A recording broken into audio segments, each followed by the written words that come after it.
안녕하세요. 저는 현재 서울의 한 대학의 3학년 학생 수진이라고 합니다. 지난 시간을 돌이켜보면 기숙사에서의 나날들이 즐거움, 슬픔, 좌절, 말다툼, 잊을 수 없는 교훈이 있는 청춘의 중요한 부분이 되었다는 것을 깨달았다. 오늘 오래된 기숙사를 지나갈 때 나는 오랫동안 멈추었다. 불이 켜진 작은 방들, 복도에서 들려오는 웃음소리, 공기 중에 은은한 라면 냄새, 이 모든 것이 제 대학 생활 초창기 시절로 돌아가는 것과 같았습니다. 기숙사 입주 첫날의 설렘이 생생하게 기억난다. 긴 복도에는 느슨하게 닫힌 문이 있고 각 그룹의 학생들이 수다를 떨고 가방을 끄는 소리, 분주한 인사 소리가 있다. 설레기도 하고 떨리기도 하고 나는 어울릴 수 있는지, 적당한 룸메이트를 찾을 수 있는지, 집에서 멀리 떨어진 생활에 익숙해질 수 있는지 궁금하다. 그리고 얼마 지나지 않아 제가 이곳의 생활 리듬에 익숙해지기 시작했을 때 그 고민들은 서서히 사라졌습니다. 방에서 같이 공부하는 저녁, 누군가의 스피커에서 K-팝 음악이 흘러나오고 시험 공부를 하기 위해 늦게까지 같이 밤을 새거나 단순히 새벽까지 침대에 누워서 이야기를 나누는 것 등은 모두 좋은 추억이 된다. 가끔 룸메이트와 나는 에어컨을 너무 춥게 틀거나 누가 설거지를 할 차례인지와 같은 사소한 일에 대해 논쟁을 벌이기도 한다. 그러나 바로 그 충돌들은 우리가 서로를 더 잘 이해하고 우정을 양보하고 존중하는 법을 배우도록 도와줍니다. 배고픈 밤, 방 전체가 라면을 끓여달라고 한다. 쌀쌀한 날씨에 뜨거운 국수를 한 숟가락씩 떠먹으며 작은 탁자 주위에 앉아 허튼 수다를 떨고 있는 느낌은 나를 이상하게 따뜻하게 만든다. 때때로 기쁨은 큰 것에서 오는 것이 아니라 단지 그런 평범한 순간에서 오는 것이다. 숙소는 머물 곳일 뿐만 아니라 나에게 성장하는 법을 가르쳐주는 곳이기도 하다. 나는 자립하는 법, 다른 사람들과 함께 사는 법, 예상치 못한 상황을 처리하는 법, 그리고 주변 관계를 감사하는 법을 배웠다. 내가 만난 친구들, 내가 겪었던 이야기, 모두 오늘의 수진이를 만드는 데 기여했다. 오래된 기숙사 앞에 서면 시간이 너무 빨리 지나갔다는 것을 깨달았다. 내가 아직 어색한 신입생이었을 때만 해도 이제 곧 졸업을 앞두고 있다. 대학 생활도 끝날 것이고 사람마다 각자의 길이 있겠지만 이 시간에 대한 기억은 영원히 내 마음속에 남을 것이다. 청춘은 그렇다. 즐거웠던 순간도 있었고 아쉬웠던 적도 있었지만 어쨌든 가장 기억에 남는 시간이었다. 그리고 언젠가는 돌아보면 아름다운 청춘을 보냈기 때문에 웃을 것이라고 믿습니다. 기숙사 방을 받은 첫날 나는 매우 흥분했다. 여기에 오기 전에 나는 가까운 룸메이트, 간식 먹기, 시험 공부하기, 밤늦게까지 털어놓는 등 대학 생활에 대한 아름다운 전망을 머릿속에 그려넣었다. 우정이란 단순하면서도 의미심장한 순간으로 이뤄진다는 영화처럼 모든 게 잘 될 거라고 생각해요. 그러나 현실은 상상과는 동떨어져 있다. 저는 3명의 룸메이트, 지혜, 민경, 은비입니다. 우리는 모두 신입생이지만 성격은 완전히 반대이다. 지혜는 깔끔한 편이고 조용한 걸 좋아해요. 그녀는 가만히 앉아서 책을 읽곤 했고 항상 헤드폰을 끼고 있었고 활발한 대화에는 거의 참여하지 않았다. 반면 민경은 언제나 음악을 크게 틀고 옷을 여기저기 내팽개치고 책상은 그다지 깔끔하지 않다. 은비는 친절하고 친근하지만 무심한 면이 있어요. 나는 원래 깨끗한 사람이고 깔끔한 공간을 좋아한다. 하지만 며칠 지나지 않아 나는 민경이 전혀 청소하는 타입이 아니라는 것을 깨달았다. 그녀는 자주 남은 음식을 식탁에 놓고 형편없이 마시는 커피잔도 씻지 않고 그냥 둔다. 나는 부드럽게 일깨워준 적이 있지만 잠시 후 다시 들어갔다. 가끔 나는 내가 모든 것을 청소해야 할까? 거기서 멈추지 않고 은비는 새벽 1-2시까지 밤늦게 샤워를 하고 머리를 말리는 습관이 있다. 그녀가 헤어드라이기를 켤 때마다 방 전체에 소음이 들려서 나는 잠을 잘 수가 없었다. 처음에는 잘 알려주려고 했지만 은비는 조금만, 너 계속 자 라고 웃기만 했다. 사람마다 생활 방식이 다르다는 것은 이해하지만 이 차이는 점점 저에게 큰 도전이 되고 있습니다. 처음에는 익숙해질 것이라고 생각하며 참으려고 노력했다. 하지만 날이 갈수록 나는 더 피곤함을 느낀다. 내가 모든 것이 괜찮은 척할 수 있는 것은 아니다. 어떤 밤은 조용히 침대에 누워 스스로에게 물었습니다. 계속 참아야 할까요? 아니면 솔직하게 말해야 할까요? 하지만 말하자면 우리 사이의 긴장관계를 더욱 긴장시킬 수 있을까요? 저는 숙소가 즐거움이 넘치는 장소가 될 것이라고 생각했지만 숙소가 제게 차이와 적응에 대한 첫 번째 교훈을 주는 곳이기도 하더군요. 모든 사람이 다 같은 것은 아니며 모든 일이 항상 마음대로 되는 것도 아니다. 기숙사가 갈등의 장소가 되는 것을 원하지는 않지만 불편하게 만드는 것을 언제까지나 참을 수는 없다. 아마도 함께 사는 것은 방을 공유하는 것뿐만 아니라 서로를 이해하고 받아들이는 법을 배우는 것일 것이다. 하지만 이러한 차이를 조화시킬 수 있을까요? 아니면 결국 제가 다른 방향을 선택해야 할까요? 그날 나는 스트레스 시험 공부 후에 고열이 났다. 몸이 화끈거리고 머리가 망치처럼 아프고 목이 메어 밥을 삼킬 수 없다. 나는 침대에 누워 담요로 몸을 덮고 눈을 감고 피로에 약간의 평화를 찾으려고 노력했다. 그 당시 저는 누군가 질문을 하길 바랬습니다. 걱정스러운 눈빛이나 간단한 격려라도 해주길 바랬죠. 괜찮으세요? 하지만 그 방은 여전히 차갑게 조용했고, 아니 오히려 관심을 가지기에는 너무 흥분되어 있었습니다. 지혜는 아무렇지도 않은 듯 책상에 조용히 앉아 책을 열심히 읽고 있다. 나는 그녀가 내성적이고 주변 일에 관심이 적다는 것을 알고 있지만 적어도 그녀가 나를 돌아보고 내가 괜찮지 않다는 것을 깨닫기를 바란다. 민경이는 다르게 저를 의식하지 않고 계속 EDM을 크게 틀어놓고 베이스가 한 박자씩 울려서 머리가 더 아파요. 은비는 어느새 밖에 나와 있었고 친구들과 어울려 방 안에서 열풍에 시달리고 있는지도 몰랐다. 거기 누워 천장을 바라보니 허탈감이 가슴 가득했다. 알고 보니 같은 방에 살더라도 확실히 결속력이 있는 것은 아니다. 저는 그렇게 가까운 사이는 아니지만 적어도 누군가가 아플 때는 다른 사람들이 조금 신경 쓸 거라고 생각했어요. 하지만 아니요. 모든 사람은 각자의 삶에 바쁘고 아무도 신경 쓰지 않습니다. 나는 갑자기 한 가지를 깨달았다. 인생에서 때때로 당신은 스스로를 돌봐야 할 것이고 다른 사람의 도움을 기대할 수 없을 것이다. 그때 나는 정말 피곤했다. 나는 모든 것을 무시하고 영원히 그렇게 누워있고 싶다. 그러나 심한 배고픔이 나를 강제로 일어나 앉게 했다. 나는 천천히 한 걸음씩 부엌으로 내려가 쌀과 계란으로 간단한 죽 한 그릇을 요리하려고 노력했다. 물이 끓기를 기다리는 동안 나는 다른 많은 학생들이 웃고 먹고 즐겁게 이야기하고 있는 기숙사 부엌을 둘러보았다.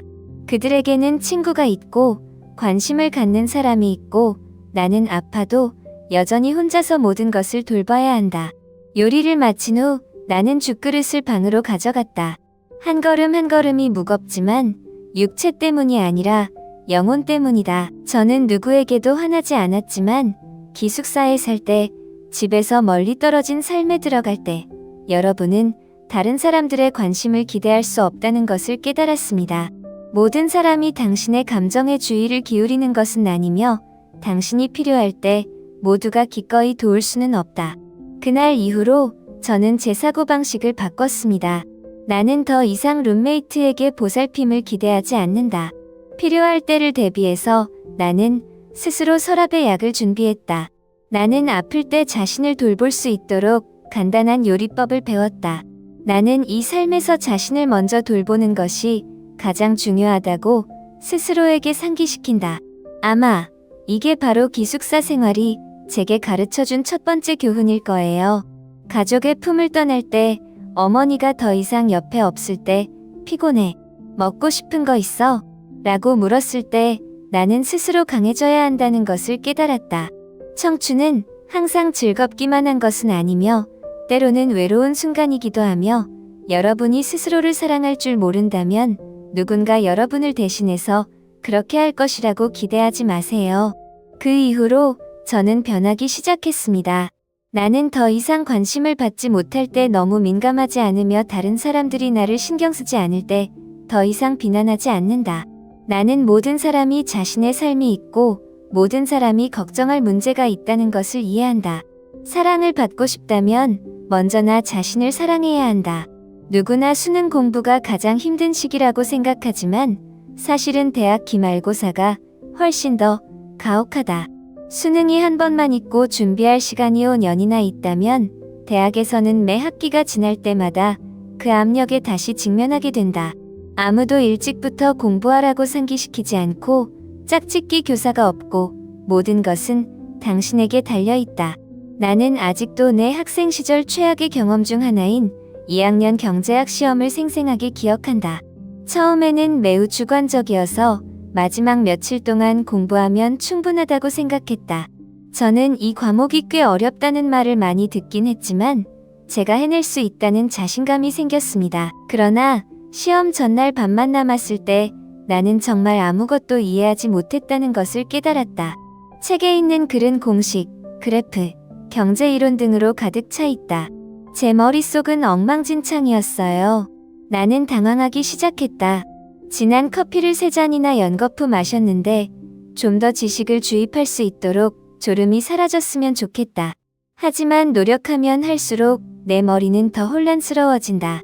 나는 2주 전에 복습한 지혜를 쳐다보았고 이제 여유롭게 서류를 다시 읽고 있다. 한편 민경은 전혀 긴장한 기색이 없다. 그녀는 숙제를 무시하고 일찍 잠자리에 들었다. 나는 시계를 보았다. 새벽 3시였다.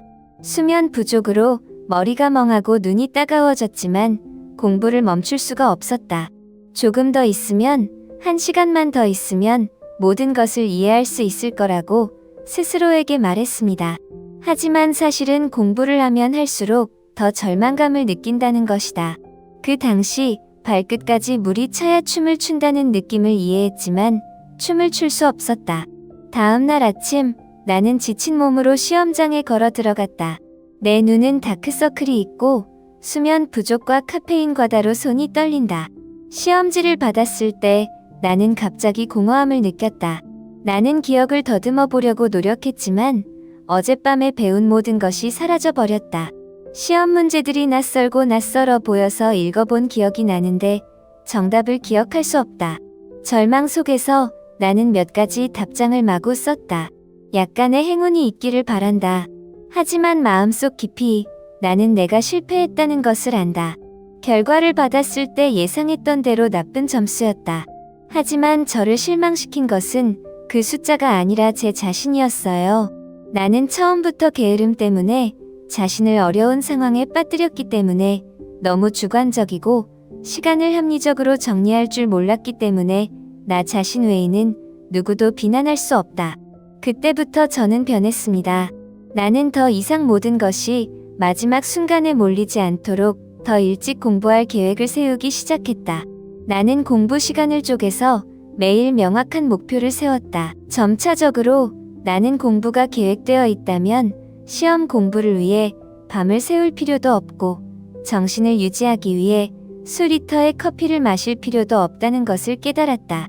그 후 저는 더 이상 두렵지 않았습니다. 나는 더 침착한 마음으로 시험장에 들어갔고 문제를 볼 때 더 이상 공허해질 걱정은 없었다. 대학에서는 아무도 당신을 감시하지 않고 아무도 공부하라고 강요하지 않으며 그렇기 때문에 당신은 모든 결정을 스스로 책임져야 한다는 것을 이해합니다. 스스로 규율을 연마하지 않으면 결과는 생각보다 빨리 올 것이다. 그날 밤부터의 값비싼 수업은 내가 공부를 보는 시각을 바꾸었다.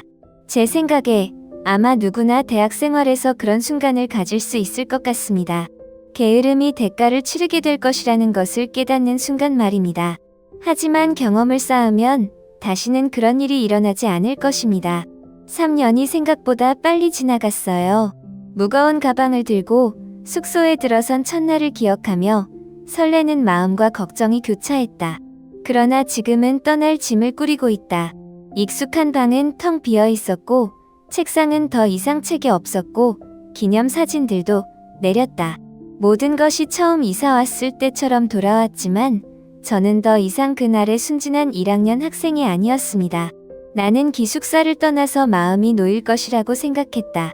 민경의 시끄러운 음악 소리에 더 이상 시달리지 않고 은비의 자정 헤어드라이기 소리에 더 이상 깨우지 않고 누군가에게 지저분한 식탁을 청소하라고 상기시킬 필요가 없다.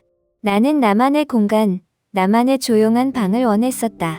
하지만 그 문을 정말 닫았을 때 나는 갑자기 마음이 이상할 정도로 공허함을 느꼈다. 나는 이 방의 시끄러움이 싫었는데 지금은 너무 조용해졌다. 은비의 웃음소리도 세상 물정에 대한 지혜와 민경이의 끝없는 논쟁도 더 이상 없었다. 한때는 민경의 지저분함 때문에 짜증이 났지만 지금은 책상이 너무 깨끗해서 조금 추울 정도다. 한때는 혼자 살고 싶었지만 이제는 룸메이트가 없어 쉽게 채워지지 않는 공간을 느낀다. 지난 3년 동안 짜증나고 실망스러웠지만 후회는 한 번도 없었다. 기숙사 생활은 나에게 많은 것을 가르쳐 주었다. 나는 나와 다른 생활 방식을 가진 사람들에게 적응하는 법을 배우고 모든 것이 항상 원하는 대로 되지 않을 때 인내하는 법을 배운다. 나는 단지 판단하거나 불쾌하기보다는 경청하고 이해하는 법을 배운다. 삶이 항상 쉽지는 않다는 것을 깨달았지만 그 사소한 갈등과 갈등들이 나를 더 성장하게 만들었다. 기숙사 문을 나서서 나는 숨을 깊이 들이마셨다. 제 앞에는 새로운 길이 있고 새로운 삶이 있습니다. 하지만 저는 이곳의 추억들이 항상 저를 따라올 것이라는 것을 알고 있습니다. 제가 잊을 수 없는 청춘의 일부처럼요. 언젠가 이 곳을 지나가면서 저는 다시 잠시 멈춰서 웃음으로 가득했던 시절, 밤새워 시험을 치렀던 시절, 급히 먹는 국수 그릇, 책에는 없지만 매우 귀중한 교훈을 기억하게 될지도 모릅니다. 아직 기숙사에 있다면 매 순간을 즐겨라. 짜증날 때도 있고 혼자 있고 싶을 때도 있지만 이 시간이 영원히 지속되지는 않는다는 것을 기억하세요. 말다툼을 좀 하다가 화해하세요.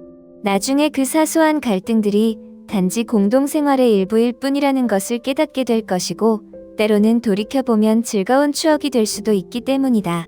비록 다음날 아침잠이 부족한 상태로 수업에 가야 할지라도 늦게까지 룸메이트와 이야기를 나누고 서로에게 아무렇지 않은 이야기를 들려주십시오. 어쩌면 앞으로는 그 늦은 밤들을 무엇보다도 그리워하게 될지도 모르니까요. 라면 한 그릇이나 편의점 도시락이라도 간단히 먹을 수 있는 밥을 먹자. 함께 앉아 케이크 한 조각, 밥 한 숟가락을 나누는 것이 숙소를 매우 특별한 곳으로 만들기 때문이다. 언젠가 당신이 떠날 때 당신은 숙소가 단지 잠을 자고 공부를 하는 곳이 아니라 두 번 다시 찾을 수 없는 청춘의 일부를 보관하는 곳이라는 것을 깨닫게 될 것이다. 당신은요? 당신은 기숙사에 대해 기억에 남는 일이 있나요? 당신을 기쁘거나 화가 나거나 눈물이 날 정도로 감동시킨 룸메이트가 있나요? 나는 너의 이야기를 매우 듣고 싶다. 수진이한테 너 같은 대학생이었던 여자